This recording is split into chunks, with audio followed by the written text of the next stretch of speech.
Alright, welcome to episode 56 of Box News. This one is about the Condemned game series, Condemned and Condemned 2 Bloodshot. Condemned 1, is called Criminal Origins. Both games follow the character Ethan Thomas.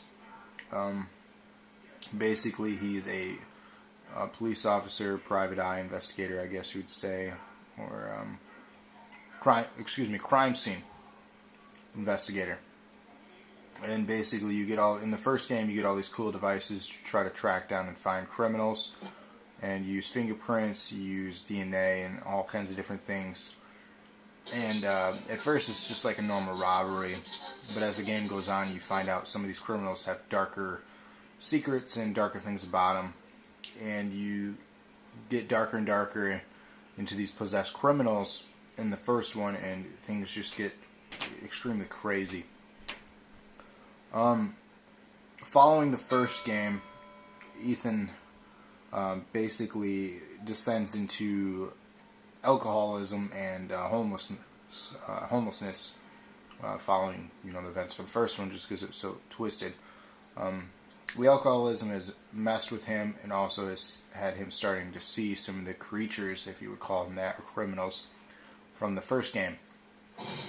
And so he sees things, and things just start getting crazy. As you see here, this is footage from Condemned 2. Some of these creatures, the murky, kind of oozy, black, goblin creatures. I don't even know what they're called, to be honest. But they're very, very creepy. So he has to fight through this. Basically, he's fighting a war with his mind from going crazy. Alcoholism, fighting actual criminals, trying to investigate crimes and trying to solve all these people. It's a very jumpy game. You get some sweet gadgets. You get to use guns at very short, periods of time in the game. When you beat both games, you get to play through the game with a gun the entire time. But your first playthrough, you only get weapons that you find throughout the level, like a wooden bat, or a 2x4, or an iron, or just objects like that where you can bash people. Each has weight and power, which basically allows you to swing faster or slower. Obviously, the heavier power will do more damage on someone, but you won't be able to swing it as fast, so your efficiency is down, but it will require less strikes to destroy your enemy. There you just picked up a conduit, and you can strike people with the conduit. The combat system is much to be desired.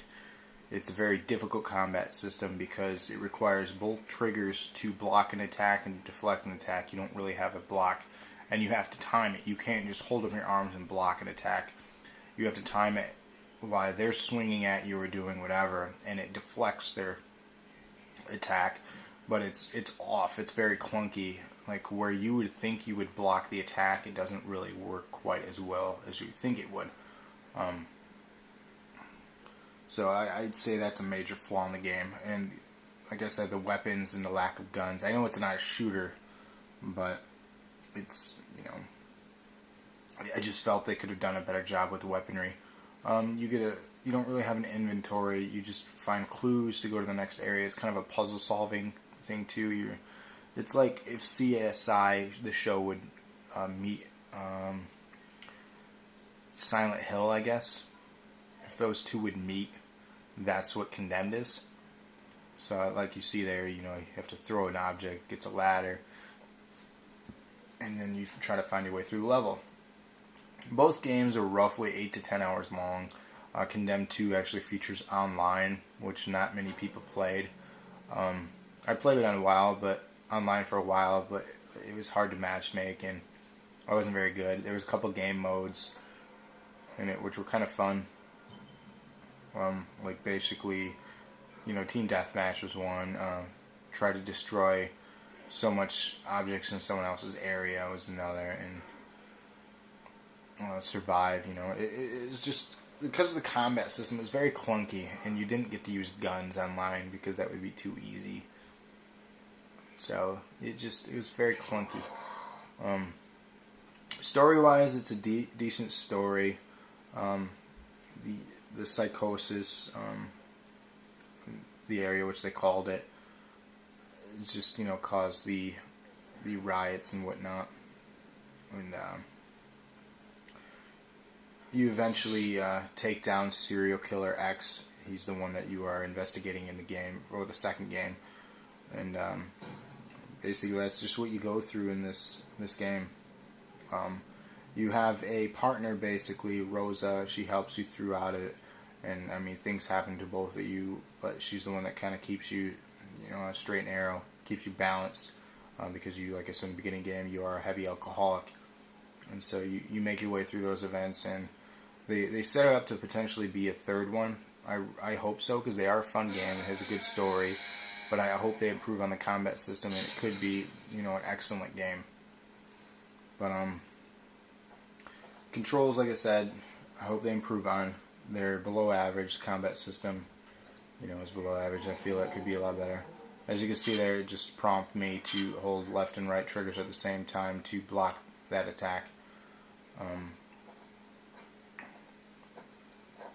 But yeah, like I said, I'm going to go along. The replay value, if there was a lot of people playing it online, I'd say it's fantastic, for replay.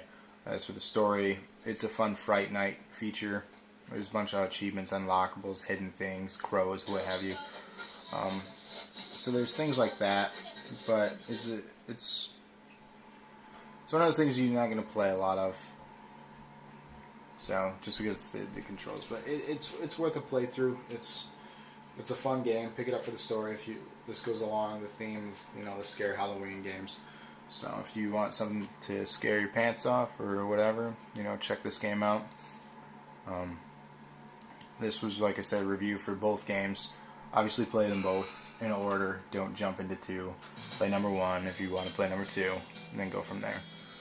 But hope you enjoyed my review. This is Condemned 2 footage, but the review is for the series as a whole, and here's to hoping they make Condemned 3, if they make it bigger and better.